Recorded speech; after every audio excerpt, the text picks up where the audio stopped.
વર્ણિવેશરમણીયદર્શનम् મંદહાસરુચિરાનનાંબુજम् પૂજિतं સુરનરોત્તમેર્મુદા ધર્મનંદનમહં વિચિંતયે. ઓમ અવતારિણે શ્રી સ્વામિનારાયણાય નમો નમઃ. શ્રી સહજાનંદાય નીલકંઠાય ચ નમો નમઃ. શ્રી ગુરુચરણકમલેભ્યો નમો નમઃ.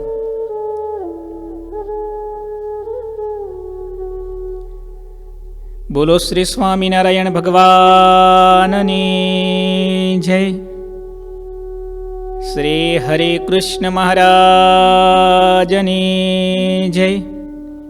શ્રી ઘનશ્યામ મહારાજની જય.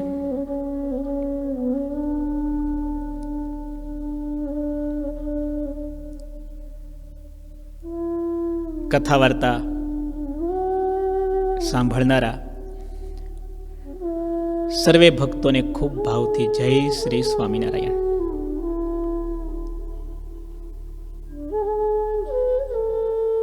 વહાલા ભક્તો, આજની આ યુવા સભા, એનો સિલેબસ એક વચનામૃત, એક સ્વામીની વાત અને મુક્તરાજ પર્વતભાઈ એમનું અદ્ભુત જીવન વૃત્તાંત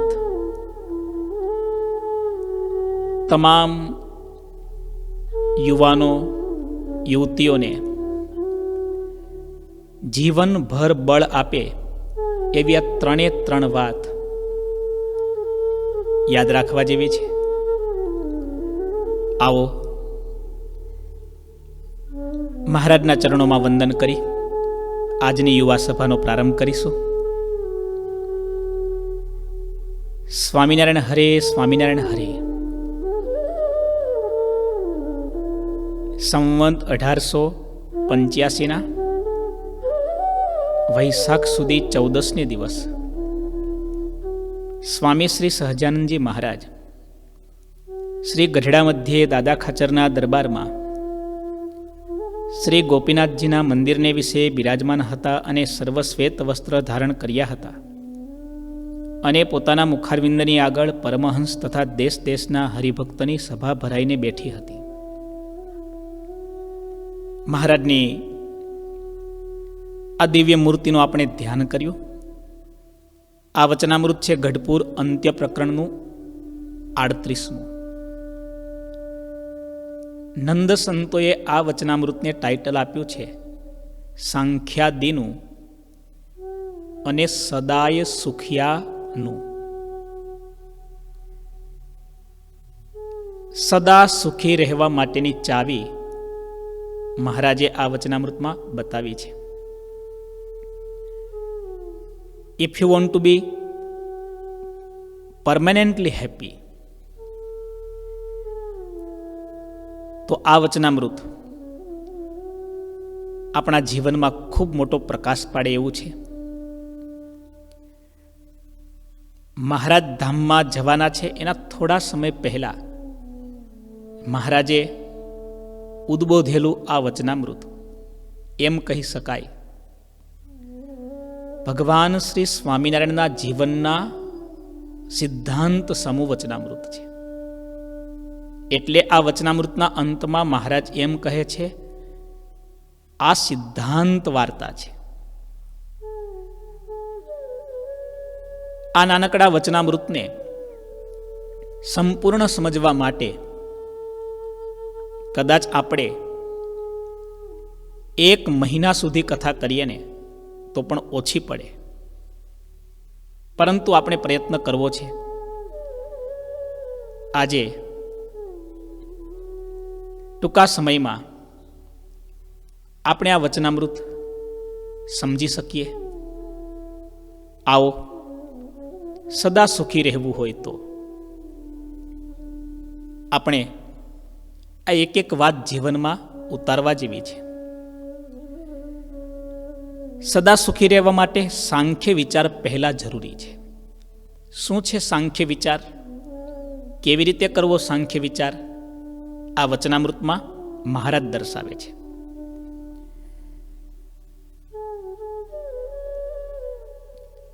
પછી શ્રીજી મહારાજ બોલ્યા છે, અમે સાંખ્યાદિક શાસ્ત્રના વિચારે કરીને એમ નિશ્ચય કર્યો છે જે માયાના કાર્યમાંથી ઉત્પન્ન થયા જે આકાર માત્ર તે સર્વે મિથ્યા છે. કેમ જે એ સર્વે આકાર કાળે કરીને નાશ પામે છે. અને ભગવાનના અક્ષરધામને વિશે જે ભગવાનનો આકાર છે તથા તે ભગવાનના પાર્ષદ જે મુક્ત તેમના જે આકાર છે તે સર્વે સત્ય છે ને દિવ્ય છે ને અતિશય પ્રકાશે યુક્ત છે. અને તે ભગવાનનો ને તે મુક્તનો જે આકાર તે પુરુષના જેવો દ્વિભુજ છે ને સચ્ચિદાનંદ રૂપ છે.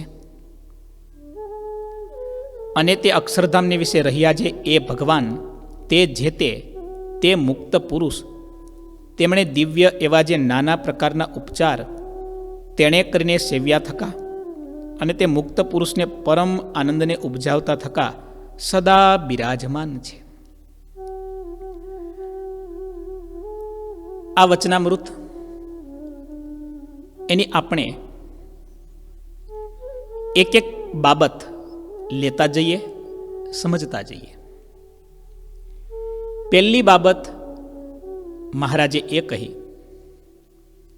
સાંખ્ય આદિક શાસ્ત્રના વિચારે કરીને અમે નિશ્ચય કર્યો છે. આ બધા શાસ્ત્રનો સાર અમે કાઢ્યો છે. સ્વયં સર્વજ્ઞ છે, સર્વોપરી છે એવા ભગવાન શ્રીહરિ એક સર્વોપરી વાત સાંખ્ય આદિક સમસ્ત શાસ્ત્રનો સાર આપણને કહે છે. શું છે? માયાના કાર્યમાંથી ઉત્પન્ન થયા જે આકાર માત્ર તે સર્વે મિથ્યા છે. પ્રકૃતિ પુરુષથી નીચેનું જે કંઈ કાર્ય છે તમે જાણો છો તે તમામ કાર્ય એક દિવસ નાશ પામે છે. નિત્ય પ્રલય, નિમિત્ત પ્રલય, પ્રાકૃત પ્રલય અને આત્યંતિક પ્રલય. આ ચારમાંથી એક પણ પ્રલય જ્યારે થાય છે ત્યારે આ બધા એક પછી એક વિનાશ સર્જાય છે.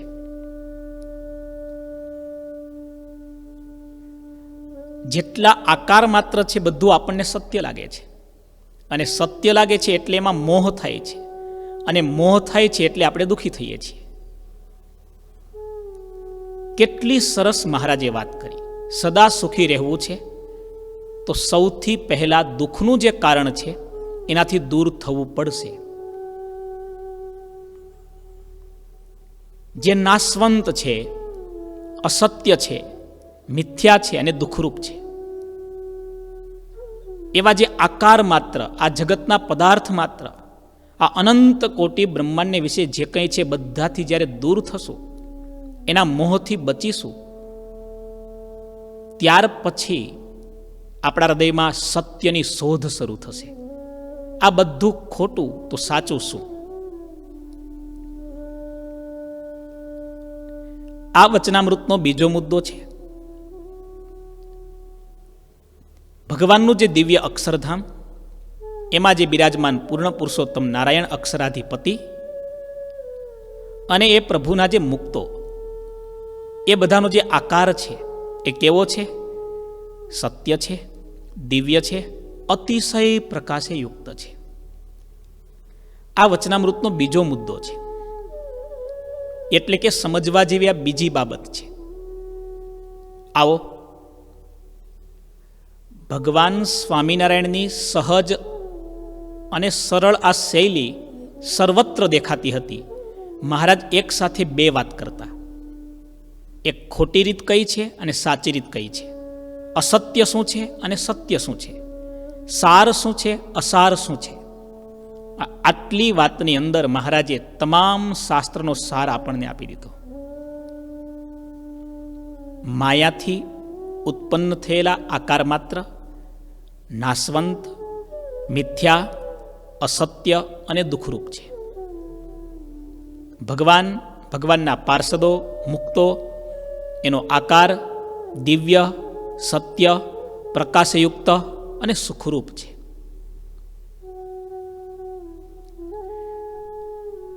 વાત બોલવી બહુ સહેલી છે,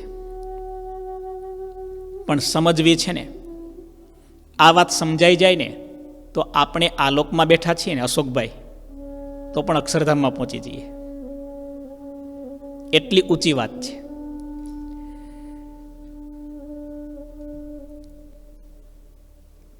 પ્રયત્ન આપણે થોડો કરીએ સમજવા માટે. વર્તમાનથી થોડા આપણે પાછળ જઈએ, ભૂતકાળમાં જઈએ, તો જલ્દી સમજાશે. પૈસાની પાછળ, પ્રોપર્ટીની પાછળ, પદ પ્રતિષ્ઠાની પાછળ પાગલ બનેલો આજનો માણસ શું સમજી શકે છે આ જગત નાશવંત છે, અસત્ય છે? બધું સત્ય દેખાય છે. આને તો થોડા ભૂતકાળમાં જઈએ. મહાબલી રાવણ છે આજે સોનાની લંકા ઊભી કરી હતી. 10 માથા એની પાસે હતા. અરે અમૃતનો કુંભ એણે પ્રાપ્ત કર્યો હતો. સ્વર્ગના દેવતાઓનો વૈભવ એણે આ પૃથ્વી ઉપર મેળવી લીધો હતો. કેટલાની વાત કરીએ આપણે. રાવણ હોય, દુર્યોધન હોય, હિટલર કે ચર્ચિલ હોય, કે પછી આજના જે કોઈ છે ને, આજે દેખાય છે ને, સિકંદરની વાત આપણે જાણીએ છીએ. એલેક્ઝાન્ડર ધ ગ્રેટ, મનમાં તમન્નાઓ હતી, આખી પૃથ્વીનું રાજ્ય મેળવવું છે. શક્તિ, સાહસ, શૌર્ય, પરાક્રમ બધું હતું એની પાસે. પરંતુ આપણે જાણીએ છીએ, જે બાહુબળથી મેળવ્યું તે ભોગવી પણ ના શક્યો. અબજોની મિલકત આપતા એ સિકંદર ના બચ્યો. આખા જગતને જીતનારું સૈન્ય પણ રડતું રહ્યું. વિકરાળ દળ એ ભૂપાળને નહીં કાળથી રોકી શક્યું. જગત કેટલું નાશવંત છે. હમણાં કોરોનાનો સમય ચાલી રહ્યો છે. વારંવાર આપણે ઘટનાઓ સાંભળીએ છીએ. નાના બાળકો હોય, નવયુવાન હોય, સુશિક્ષિત હોય, સારામાં સારા ડોક્ટર હોય, કોણ ક્યારે કેવી રીતે જતા રહે છે ખબર નથી પડતી. એ જાના હે નર જાના હે, સબ છોડી અકેલા નર જાના હે. આપણા નંદ સંતોએ કેટલા સરસ મજાના આ સંસાર છોડીને જવાનું છે આવા બધા વૈરાગ્યના પદો લખ્યા છે. ઘણીક વાર યુવાનોનો પ્રશ્ન એવો હોય કે સ્વામી, જો આવી વાતનો જ વિચાર કર્યા કરે, બધું નાશવંત છે, ખોટું છે, તો સ્વામી પછી પુરુષાર્થ કરવાનું મન જ ન થાય, મન ઉદાસ થઈ જાય. એક વાત યાદ રાખજો, જગત નાશવંત છે, અસત્ય છે, આ સમજવાનું પાક્કું છે. પરંતુ એ સમજ્યા પછી જો ઉદાસીનતા આપણા હૃદયમાં આવે તો ક્યાંક સમજણમાં કચાશ છે. કર્તવ્યની ભાવનાથી કર્મણ્યેવાધિકારસ્તે મા ફલેસુ કદાચન. કર્તવ્ય કર્મ તો કરવાનું જ છે. કારણ કે નાશવંત આ દેહ વડેથી અવિનાશી ફળ લેવું જ. જગત નાશવંત છે, તેમ છતાં એ જગત સહાયક છે અવિનાશી પરમાત્મા સુધી પહોંચવા માટેનું. આ સમજણથી 2 પ્રકારના ફળ તૈયાર થાય છે. એક ઉદાસીનતા. ઉદાસીનતા આવે તો સમજવું, ક્યાંક સમજવામાં કચાશ છે હજી. અને બીજું ફળ છે વૈરાગ્ય, અનાસક્ત ભાવ. કર્તવ્ય બધું કરીએ આપણે, આસક્તિ કોઈ જગ્યાએ ન થાય. આસક્તિ વિનાનું જીવન છે ને, એ જ સાચું જીવન છે. વહાલા યુવાનો, યુવાન અવસ્થા હોય, બિઝનેસ જોબ સારી ચાલતી હોય, શરીર સશક્ત હોય, પરિવાર પણ ચારે બાજુ હર્યો ભર્યો હોય, એવા સમયમાં આ વાત સમજવી લોઢાના ચણા ચાવવા જેવી છે. પણ સાંભળજો, થોડો વિચાર પણ કરજો, થોડો પ્રયત્ન પણ કરજો સમજવા માટે, કારણ કે આ વાત સમજ્યા વિના આગળની બધી વાત કાચી રહેવાની છે. પાયો આ છે. બ્રહ્માનંદ સ્વામી પણ કેટલા સરસ છંદ લખે છે. જ્યું જલ માહી લકીર પરીસો, ટલી કે ટલી કે ટલી કે ટલી હે. પાણીમાં લીટી કરો. જ્યું જલ માહી લકીર પરીસો, ટલી કે ટલી કે ટલી કે ટલી હે. જ્યું મિસરી પય માહી ભલીસો, ભલી કે ભલી કે ભલી કે ભલી હે. દેવલ શીશ ચઢાઈ ધજાસો, હલી કે હલી કે હલી કે હલી હે. બ્રહ્મ મુનિ ત્યું દેહ की आयु चली के चली के चली के चली है. કેવું બ્રહ્માનંદ સ્વામી અદ્ભુત લખ્યું. દૂધમાં તમે સાકર નાખો, એની આવરદા કેટલી? પાણીમાં લીટો કરો, કેટલી વાર ટકવાનો?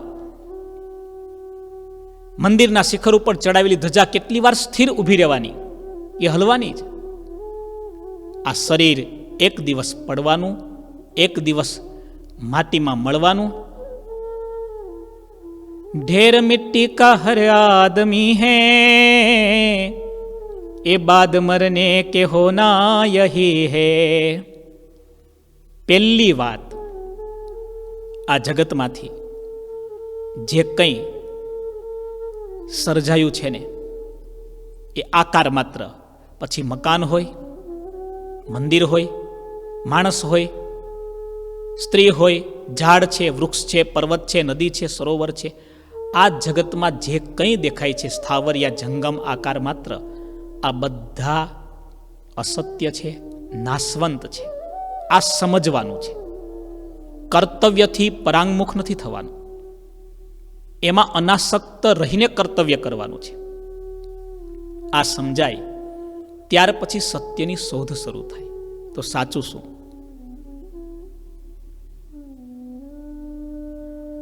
મહારાજે કહ્યું, અક્ષરધામ, તેમાં બિરાજમાન અક્ષરાધિપતિ પુરુષોત્તમ, એના પાર્ષદો, મુક્તો, એના આકાર માત્ર સત્ય છે, દિવ્ય છે, પ્રકાશરૂપ છે, સુખરૂપ છે. ભગવાનની મૂર્તિનું સુખ તો વેદોમાં, શાસ્ત્રોમાં, અરે આ લોકના પણ તમામ બુદ્ધિજીવી લોકો સ્વીકારે છે. પછી એને હેત થાય ન થાય જુદી વસ્તુ. સુખની ખાણ પરમાત્માની મૂર્તિ છે. એકવાર ભગવાનની મૂર્તિમાં હેત થઈને વચનામૃતનો આધાર છે આપણી પાસે.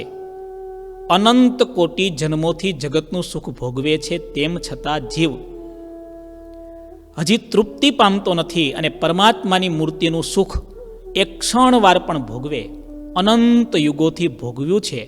આવો સંતોષ, આવી તૃપ્તિ આ સુખમાં સમાયેલી છે. આપણે મહારાજની મૂર્તિનું ધ્યાન કરીએ ને, વૃત્તિ સ્થિર થાય. દેહના ભાવને ટાળીને હું આત્મા છું, મારા ચૈતન્યમાં દિવ્ય પ્રકાશ છે અને પ્રકાશમાં પુરુષોત્તમ નારાયણ બિરાજમાન છે. આવી રીતે મૂર્તિનો જો હૃદય આત્માને વિશે ધારવાનો અભ્યાસ કરે ને, તો ચોક્કસ આ વાત એને સમજાય, ભગવાનની મૂર્તિ કેવી સુખરૂપ છે. આવો હવે મહારાજ ત્રીજા નંબરની એક અતિ અગત્યની વાત કરે છે. શું? જે અક્ષરધામમાં મહારાજની વાત કરી, તેજોમય મૂર્તિની વાત કરી, એવા સર્વોપરી જે પુરુષોત્તમ ભગવાન તે જ દયાએ કરીને જીવોના કલ્યાણને અર્થે આ પૃથ્વીને વિશે પ્રગટ થયા થકા સર્વ જનના નયન ગોચર વર્તે છે અને તમારા ઈષ્ટદેવ છે અને તમારી સેવાને અંગીકાર કરે છે. અને એવા જે એ પ્રત્યક્ષ પુરુષોત્તમ ભગવાન, તેના સ્વરૂપમાં અને અક્ષરધામને વિશે રહ્યા જે ભગવાન, તેના સ્વરૂપમાં કાંઈ પણ ભેદ નથી. અદ્ભુત વાત છે. તે બે એક જ છે. કેટલી અલૌકિક મહારાજે વાત કરી. એ જે સર્વોપરી ભગવાન અક્ષરધામના અધિપતિ પુરુષોત્તમ નારાયણ તે જ દયાએ કરીને પ્રગટ થયા છે. તમારા બધાના નયન ગોચર વર્તે છે, આંખની સામે બેઠા છે. પ્રગટ છે એટલું નહીં, પ્રત્યક્ષ પણ છે. એવા જે પ્રત્યક્ષ એટલે આંખની સામે બેઠેલા ભગવાન તેના સ્વરૂપમાં આ વચનામૃતની વાત 200 વર્ષ પહેલાની તો છે, આજે પણ આપણે સમજવાની છે. કેવી રીતે? તમારી અને મારી આંખની સામે જે મૂર્તિની આપણને પ્રાપ્તિ થઈ છે, જે મહારાજ આપણને મળ્યા છે, એ મહારાજનું સ્વરૂપ અને અક્ષરધામનું સ્વરૂપ તે બંને એક છે. એમાં કોઈ ભેદ નથી.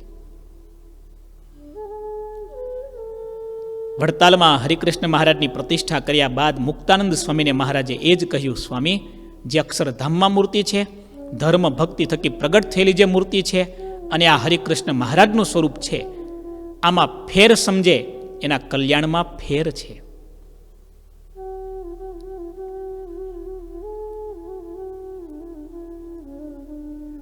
અક્ષરધામની મૂર્તિ મળી ગઈ, બાકી શું રહ્યું? કલ્યાણ થઈ ગયું. પામવા જેવું હતું એ પામી લીધું. એમાં હા પડી જવી પડે. એ હા ક્યારે પડે?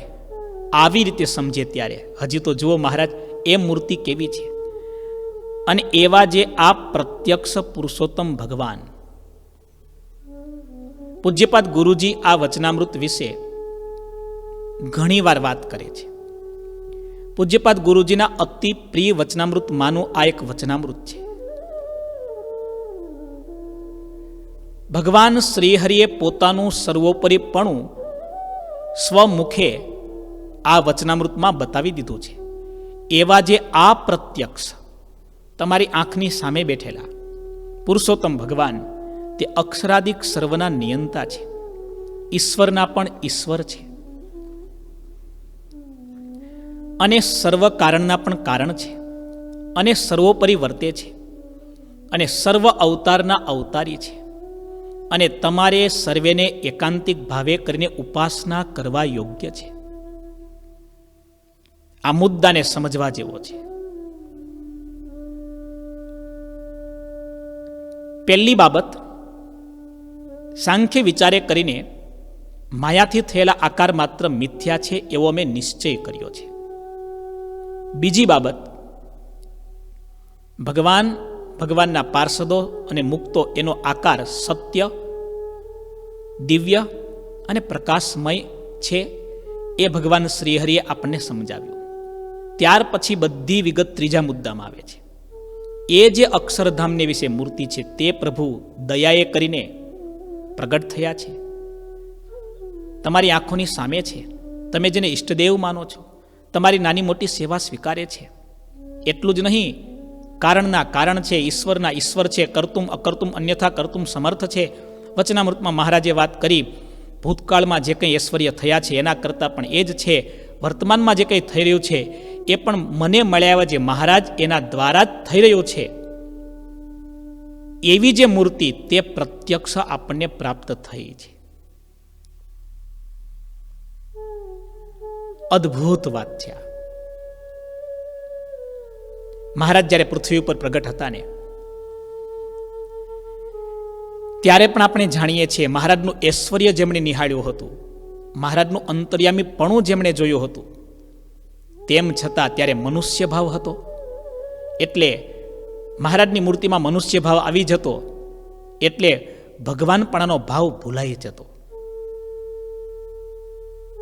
ઘણા બધા ચરિત્રો છે, આપણે જાણીએ છીએ. અત્યારે આ બધું આપણે સાંભળીએ છીએ, પણ ભગવાનની મૂર્તિમાં મૂર્તિ ભાવ છે, ચિત્રામણની પ્રતિમાનો ભાવ છે. એટલે આમાં હા પડવીને એ બહુ અઘરી છે.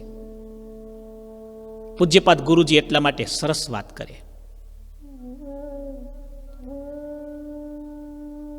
ભગવાનમાં પ્રતિમાનો ભાવ નહીં, પ્રગટપણાનો ભાવ આવી જાય. અને સાધુઓમાં, સંતો ભક્તોમાં મનુષ્યપણાનો ભાવ નહીં, મુક્તપણાનો ભાવ આવી જાય. ભગવાનમાં પ્રતિમાપણાનો ભાવ નહીં, પ્રગટપણાનો ભાવ આવી જાય.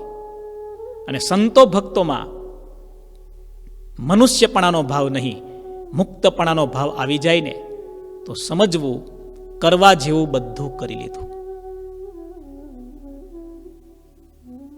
ભલે તમારી પૂજામાં નાની એવી મૂર્તિ છે. આપણા અમેરિકામાં કેટલા ભક્તોને ગાડીમાં મહારાજની નાની મૂર્તિ હોય, અકસ્માતના સમયે એ મૂર્તિમાંથી મહારાજે દર્શન આપ્યા હોય એવા પણ દાખલા સાંભળ્યા છે. મૂર્તિ નાની છે કે મોટી છે એ મહત્વનું નથી, મૂર્તિ કોની છે, એમાં તેજ કોનું સમાયેલું છે. આ અમેરિકા જેવો મહાન દેશ, આના પ્રેસિડેન્ટ વ્હાઇટ છે કે બ્લેક છે, નીચી હાઇટના છે કે ઊંચી હાઇટના છે, મહત્વનું નથી. અમેરિકાના પ્રેસિડેન્ટ છે ને એનો પાવર આખો જુદો છે, તમે સમજી શકો છો. એમ અક્ષરધામના અધિપતિ પુરુષોત્તમ નારાયણની મૂર્તિ આપણને મળી તો છે, એમાં પ્રગટપણાનો ભાવ નથી આવતો ને, આ સમજણ આપણે સુધારવાની છે. એના માટે આ વચનામૃત બહુ સહાયક છે. એટલા માટે આ વાત એકડો ઘૂંટવા જેવી છે. આપણે ઘૂંટ્યા જ કરીએ, પાકી કરીએ. અને આ વાત સમજાય ને ત્યારે છેલ્લો ચોથો મુદ્દો હવે સમજાવે છે મહારાજ. અને આ ભગવાનના જે પૂર્વે ઘણા અવતાર થયા છે તે પણ નમસ્કાર કરવા યોગ્ય છે અને પૂજવા યોગ્ય છે. મહારાજે કેવી સરસ છણાવટ કરી છે, વિકતિ કરી છે. ઉપાસના કરવા યોગ્ય સ્વરૂપ તો પ્રત્યક્ષ મળ્યું એવું જે સ્વરૂપ તે બતાવ્યું. એ સ્વરૂપ કેવું છે? અવતારના અવતારી છે, સર્વોપરી છે, કારણના કારણ છે. આવું દિવ્ય સ્વરૂપ ઉપાસના કરવા યોગ્ય છે. અને એ સ્વરૂપના જે કોઈ અવતાર માત્ર છે નમસ્કાર કરવા યોગ્ય છે, પૂજવા યોગ્ય છે, ઉપાસના કરવા યોગ્ય નથી. આખી વાતને સમજવા માટે પૂજ્યપાદ ગુરુજીનું એક નાનું સૂત્ર: respect all, follow one, hate none. આદર સહુ કોઈને આપો, પરંતુ આશ્રય એકનો જ કરો. આશરો એકનો જ હોઈ શકે. દાદા ગુરુજી વાત કરતા ને, સાસુના જણેલા સાતેય સરખા ન હોય, એક જ ધણી થાય, બીજા તો દિયર કા જેઠ થાય. સંસારી લોકો સમજી શકે એવી સિમ્પલ લેંગ્વેજની આ વાત. સાસુના જણેલા સાતેય સરખા ન હોય, એક જ ધણી થાય, બાકી દિયર કા જેઠ. એમ વહાલા ભક્તો, respect all but follow one. આશ્રય એકનો જ કરો અને હેટ નન, અનાદર કોઈનો નહીં. મહારાજનો એ સિદ્ધાંત હતો, અનાદર કોઈનો નહીં. શિક્ષાપત્રીમાં આપણે જોઈએ છીએ પંચાયતન, 5 દેવોની પૂજા કરવાની મહારાજે આજ્ઞા કરી છે. વિષ્ણુ, શિવો, ગણપતિ, પાર્વતી ચ દિવાકર. જન્માષ્ટમી, શિવરાત્રિ વગેરે વ્રત કરવાની મહારાજે આજ્ઞા કરી છે. આદર બધાને આપ્યો છે. પોતાના હાથે રાધાકૃષ્ણ દેવની, સિદ્ધેશ્વર મહાદેવની, અરે સૂર્યનારાયણની સ્થાપના, પ્રતિષ્ઠા બધું મહારાજે કર્યું છે. પણ તેમ છતાં એ જ પુરુષોત્તમ નારાયણે પોતાના હાથે પોતાની જ મૂર્તિ રાધાકૃષ્ણની બાજુમાં હરિકૃષ્ણ મહારાજને પધરાવી ઉપાસનાનો માર્ગ પણ આપણને ચોખ્ખો કરીને બતાવ્યો છે. વૃત્તાલયેશ ભગવાન જયતીહ સાક્ષાત. માટે ઉપાસનાના માર્ગે આપણે ક્યારેય ભૂલા ન પડીએ. બીજી બધી કસર ભાંગશે, પણ ભગવાનને ઓળખવાની કસર હશે ને, એ ક્યારેય નથી ભાંગવાની. માટે આજથી આપણે નક્કી કરી લઈએ, મહારાજને જેવા છે એવા જાણવા છે. બસ કેવા છે? સર્વોપરી છે. ન તત્સમસ ચાભ્યધિક કુતોન્ય. અજોડ છે, એના જેવા બીજા કોઈ નથી. તો અધિકની તો વાત જ ક્યાં છે? આવી રીતે મહારાજે અદ્ભુત વાત કરી. અને હવે વચનામૃતના 2 ટાઇટલ છે, સાંખ્યાદીનું અને સદા સુખિયાનું. સાંખ્ય વિચાર, સાચો વિચાર, સવળો વિચાર, સુખદાયી વિચાર કયો? સાચો, સવળો અને સુખદાયી કયો વિચાર? આજે 4 બાબત આવીને તે. હવે મહારાજ 6 બાબત બતાવવાના છે. ધ્યાનથી સાંભળજો. આ વચનામૃત સાંભળનારા બધા યુવાનોને મારી વિનંતી, એક વખત કે બે વખત વાંચવાથી, સાંભળવાથી આ વચનામૃત સમજાય એવું નથી. શક્ય હોય ને તો વારંવાર, જેટલી વાર વધારે તમે વાંચશો ને એટલું આ દ્રઢ થશે. દ્રઢ કરજો. સ્વામિનારાયણ હરે. અને વળી શ્રીજી મહારાજે એમ વાર્તા કરી છે, એક દ્રવ્યાદિનો લોભ તથા સ્ત્રીને વિશે બેઠા ઉઠ્યાની વાસના તથા રસને વિશે જીવવાની આસક્તિ તથા દેહાભિમાન તથા કુસંગીમાં હેત રહી જાય તથા સંબંધીમાં હેત હોય, એ 6 વાના જેને હોય તેને કોઈ દિવસ જીવતે અને મરીને પણ સુખ તો ક્યારેય થાય જ નહીં. જીવતા કે મરીને ક્યારેય સુખ ન થાય. સુખી થવું છે, બધા હા પાડશે. અરે પશુ પણ કે અમારે સુખી થવું છે, પંખી પણ એમ સ્વીકારશે મારે સુખી થવું છે. સુખી તો થવું છે, પણ સુખના માર્ગે ચાલવું છે. સવાલ મોટો આ છે. સુખી થવાને નામે વધુને વધુ દુઃખી થાય એનું નામ માણસ. વાણીમાં સુખની વાત છે અને વાસ્તવિકતામાં માણસે દુઃખનો માર્ગ લઈ લીધો છે. બોલે છે મારે ગોવા જવું છે અને ગોધરાની ટ્રેનમાં ચડી ગયો છે. ક્યાં પહોંચશે? ગોવા પહોંચશે કે ગોધરા પહોંચશે?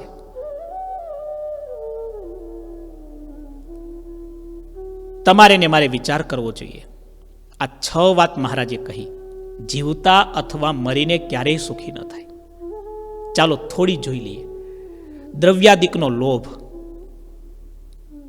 કેટલો ખતરનાક છે, કોને છોડે છે? અરે ગુણાત્યાનંદ સ્વામી કહે, દ્રવ્યને વિશે તો 5 વિષય રહ્યા છે. અરે સ્વામીએ ત્યાં સુધી કહ્યું, સ્ત્રીને ખોટી કરાવી એવા તો વાતો કરનારા સાધુ મળે, પણ દ્રવ્યને પણ ખોટું કરાવી નાખે આવો તો મળવો દુર્લભ છે. સાધુ માટે પણ આ વાત અઘરી છે. સ્ત્રીને ધૂનથી દૂર રહેનારા સંત પણ આ બાબતથી દૂર રહેવા વાળા નીકળે બહુ અશક્ય છે. અરે એટલું નહીં, ગુણાત્યાનંદ સ્વામીએ કેટલી અદ્ભુત સમજવા જેવી વાત કરી. સ્ત્રીની આસક્તિ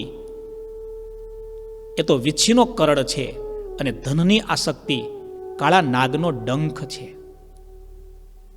સમજાય ને તો સમજાય. આ સત્પુરુષના વચન જો વાંચ્યા હશે, વિચાર્યા હશે, ધાર્યા હશે, ઉતાર્યા હશે ને તો પણ સમયે કામ લાગશે. આપણા સંતોએ વાર્તા ગ્રંથમાં લખી છે વાર્તા. વૃદ્ધ દાદા પથારીમાં સૂતેલા, એક દંડો શ્વાસ ચાલવા લાગ્યો કે હવે દાદા બસ થોડી જ મિનિટમાં જશે. બોલી શકે નહીં. શરીર ઉછળવા લાગ્યું. આખો પરિવાર ચારે બાજુ ગોઠવાઈ ગયો અને દાદા બોલી શકે નહીં, પણ જેમ તેમ કરીને મહાપુરાણે બોલ્યા, મોટો. ત્યાં તો મોટા દીકરાએ મોઢું ઉપર લાખ્યું. બોલો બાપુજી. નાનો આ બાજુથી એ આવ્યો. દાદા કંઈ કેવું છે? વચલો આવ્યો. દાદા બોલી ન શકે. દીકરાઓને થયું દાદાએ મોટો ખજાનો કે મિલકત કે મૂડી મૂકી રાખી લાગે છે, આપણને છેલ્લે ભલામણ કરવી છે પણ કંઈ કહી નથી શકતા. 3 ભાઈઓએ ખર્ચો કરી કોઈ મોટા વૈદ્યને બોલાવી ઇન્જેક્શન અપાવ્યું કે દાદાને ઇન્જેક્શન આપીએ. દાદા છેલ્લે એક લાઈન પણ બોલી દે તો આપણું કામ થઈ જાય. કહેવાય છે હજારો રૂપિયાના ખર્ચે એક મોંઘી દવા ઇન્જેક્શન દાદાને આપવામાં આવ્યું. દાદા બોલ્યા કે તમે 3 ગુડાણા છો, ખેતર રેઢું? ખેતરમાં બાજરો તૈયાર છે, પાક તૈયાર છે, તમે 3 અહીંયા મર્યા છો? આમ નિશાસા નાખીને દાદા મરી ગયા. બોલો, ભેગું કરવાની જ ભાવના. લાલચ બુરી બલા હે. કામ 2-4 અમુક એની મર્યાદા છે, સમયની લિમિટ છે.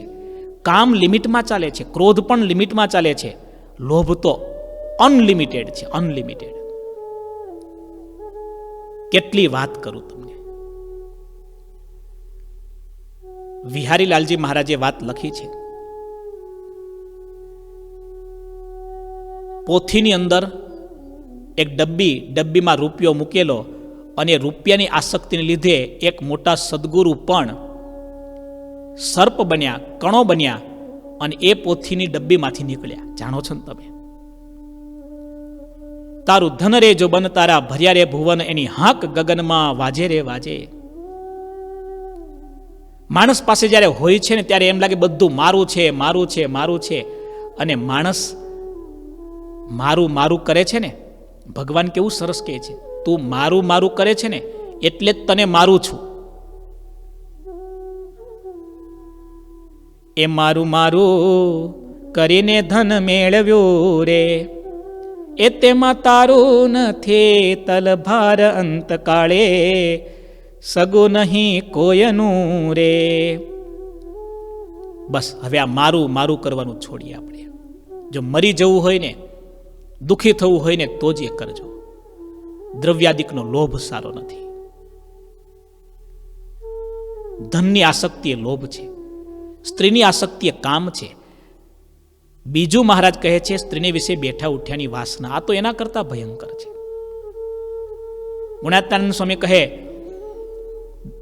દીવમાં એક ફિરંગી મકાન કરે અને મિસ્ત્રીની દાનત બગડી, ફિરંગીની સ્ત્રી સામે નજર કર્યા કરે.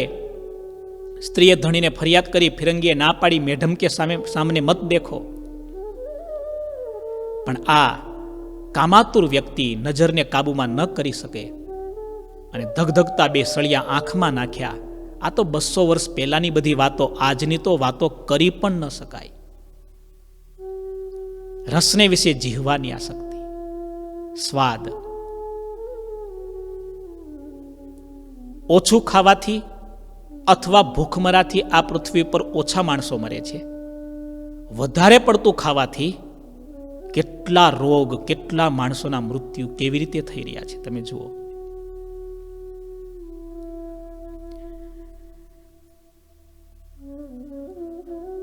ચોથા નંબરની બાબત, દેહાભિમાન. અભિમાનની તો કેટલી વાત કરો. રાવણ, કંસ, દુર્યોધન આ બધા અભિમાને કરીને મૃત્યુ પામ્યા. અને આજે પણ આપણે જે કંઈ દુઃખી છીએ ને એનું ફક્ત ને ફક્ત અંતિમ કારણ જો શોધવું હોય ને તો આસક્તિ અને અહંકાર જ છે. માયાનું મૂળ સ્વરૂપ અહમ અને મમત્વ છે. કાં અહમ દુઃખ આપે છે ને કાં આસક્તિ દુઃખ આપે છે. એના સિવાય ત્રીજું કોઈ તત્વ જ નથી. માટે અહંકાર છોડી દાસના દાસ થઈએ. કઈ વાતનું અભિમાન? ધનનું, કુળનું, રૂપનું, બળનું, વિદ્યાનું, બુદ્ધિનું કયું અભિમાન કામ લાગે છે? બલમ નો મે બુદ્ધેર નચ સુદ્ર વૈરાગ્ય વિલસન નિજાત્મક જ્ઞાનસ્ય પ્રચુર નિયમાનામ અપી હરે વિમોક્તુમ સંસારાન નિરતિશે મેકમ હિ બિરુદમ વિલોક્ય સ્વેયમ મામ ભવજલ નિધેરુદ્ધર વિભો. કયું બળ કામ લાગવાનું છે? હમણાં કોરોના થાય અને માણસ ક્વોરન્ટાઇન થાય તો શું કામ લાગવાનું છે? ચોથા નંબરની બાબત, કુસંગીમાં હેત.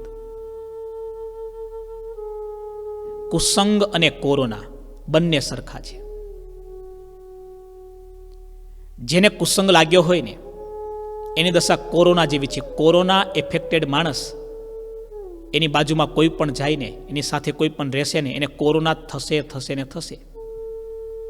ટોટલી આઇસોલેટેડ કરવો પડે છે ને, ટોટલી ક્વોરન્ટાઇન કરવો પડે છે ને. એમ કુસંગથી ક્યારેય પણ આપણે સોબત ન કરી શકીએ.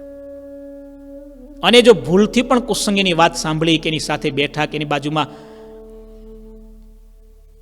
ગોષ્ઠી કરી, કોઈ પણ રીતે એના કોન્ટેક્ટમાં આવ્યા, અરે ક્યાં સુધીની વાત? વસતા ખાચર જેવા એકાંતિક, પરમ એકાંતિક ભક્ત એક જ વખત, એક જ રાત જીવા ખાચરના દરબારમાં રોકાય, જીવા બાપુની ઝેરીલી વાતો સાંભળે અને ભગવાન સ્વામિનારાયણની કંઠી ઉતારી નાખે, સત્સંગથી દૂર થઈ જાય.